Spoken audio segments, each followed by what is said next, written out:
Today we're going to talk about career and job pathways regarding nature, wildlife, and conservation.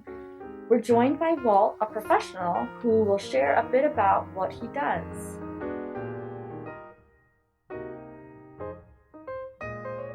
My name is Walt, and I am the Facility Operations Specialist here at the Long Island National Wildlife Refuge Complex.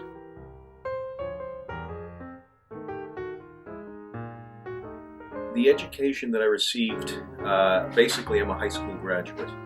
A lot of the education that I received came from my various experiences with working with my hands, different systems, buildings, electrical, plumbing, and it led me to the career that I have here with the Fish and Wildlife Service.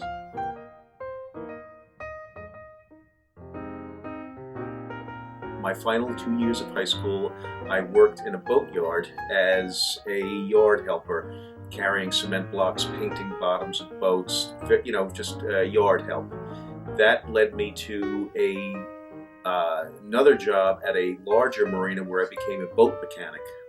So the first half of my working career, I worked in the private sector.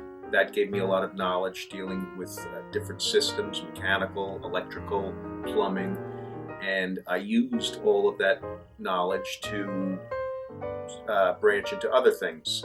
I ran heavy equipment for a number of years, installing water main on the north shore of Long Island. So that gave me experience working with crews and, like I say, heavy equipment. And then I got my first government job as a maintenance employee working for the National Park Service.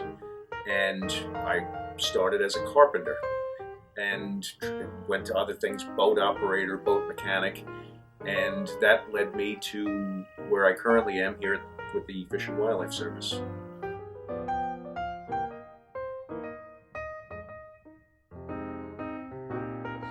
I was required to get factory trained to repair marine engines. When I worked for the Park Service, I was required to obtain a United States Coast Guard captain's license. That enabled me to operate a boat on the waters of Long Island here to transport materials and crew members to various locations, on the barrier island here on the south shore of Long Island. And there are always, even in my current position, there are always new certifications coming out. There's new training. They want you to stay on top of. They don't want you to become stagnant, so there is training involved quite often. A lot of people, I feel, think that with a government job, you need to have higher education and college degrees and credits, which is the case in a lot of positions. My current position, which is more maintenance and facility oriented, I am required to have a lot of hands-on experience. So basically, things that I've done in the past and I retained and have used, that also helped me to get this career. So that hands-on experience is a big part of it.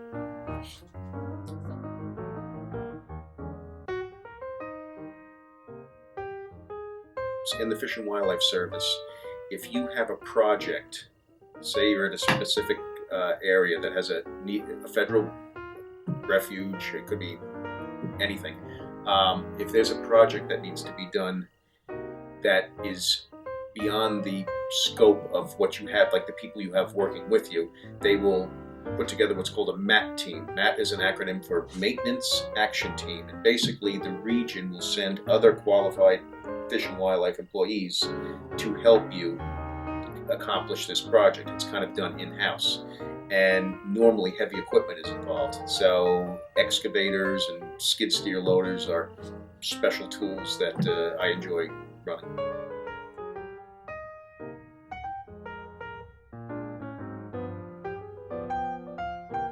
Well, a typical workday here on the refuge is get up, put my uniform on, which is required, so you are in the eye of the public. Come to work. There could be anything from a electrical issue in the building we have, or maybe a doorbell not ringing, or a problem with the heat, the HVAC system, which is the air conditioning and heat. So it all depends. The main thing is to try to stay ahead of the problems so they don't become bigger problems.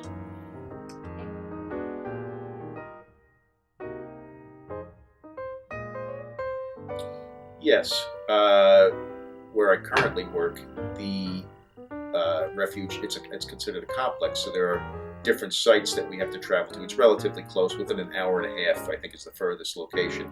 But in the federal government, I believe it's recommended that each employee receives 40 hours of training.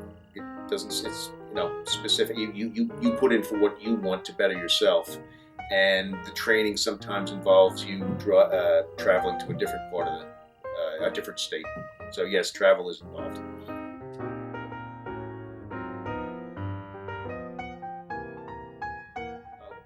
I enjoy boating, so on my time off, I'll go out fishing or just cruising and enjoying the water.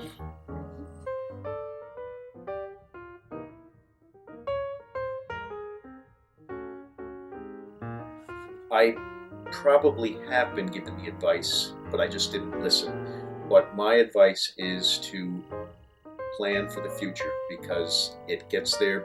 The future happens before you know it. So think about tomorrow.